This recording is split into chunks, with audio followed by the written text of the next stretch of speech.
முறையில் அமைகின்ற அரசு உருவாக்கி தரும் என்று தேர்தல் அறிக்கையிலே குறிப்பிட்டிருந்தார். இந்த அரசை பொறுத்தவரையில் மாண்புமிகு முதலமைச்சர் அவர்களை பொறுத்தவரையில் ஏதோ வாய்க்கு வந்தவற்றை வாக்குறுதிகளாக சொல்லிவிட்டு அதை செய்யாமல் செல்கின்ற ஒரு அரசு முதலமைச்சர் அல்ல என்பதை பல்வேறு வாக்குறுதிகளை நிறைவேற்ற கொடுக்காத பல காரியங்களை வாக்குறுதிகளாக சொல்லாதவற்றையும் செய்து கொண்டிருக்கிறார்கள். அந்த அடிப்படையில் தான் அரசின் பல்வேறு துறைகளில் காலி பணியிடங்கள் நிரப்பப்படும் என்ற அந்த வாக்குறுதியை நிறைவேற்றுகின்ற வகையில் இன்றைக்கு மாண்புமிகு முதலமைச்சர் அவர்கள் இருக்கிறார்.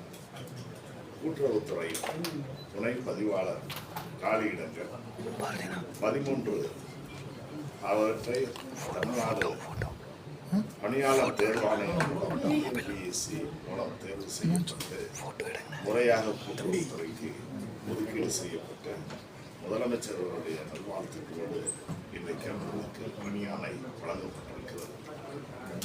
இது மட்டுமல்ல, இதே பதிவாளர்கள் பணியினா மொத்தம் 300. அந்த 300-இல் நேரடியாக தேர்வாணையம் மூலம் தேர்ந்தெடுக்கப்படக்கூடியவர்கள் 100 பேர் அதற்கான தகுதியை ஒதுக்கீடை அவர்கள் பெறுகிறார்கள். எஞ்சிய 200 துணை பதிவாளர்கள் பதவி உயர்வின் மூலமாக பணியில் இருக்கக்கூடியவர்கள் பெறக்கூடிய பதவி உயர்வின் மூலமாக அந்த பணிகளுக்கு அவர்கள் தேர்ந்தெடுக்கப்படுகிறார். இப்பொழுது இன்றைக்கு 13 நபர்கள் தமிழக அரசு பணியாளர் தேர்வாணையம் மூலம் தேர்ந்தெடுக்கப்பட்டதை கூட கடந்த சில மாதங்களுக்கு முன்னர் ஏற்கனவே 26 நபர்கள் தமிழக அரசினுடைய தேர்வாணைய தேர்வுகளில் கலந்து கொண்டு இந்த துறைக்கு ஒதுக்கீடு செய்யப்பட்டு அவர்களும் இதே துணை பதிவாளர்களுடைய பொறுப்பில் அமர்த்தப்பட்டிருக்கிறார்கள்.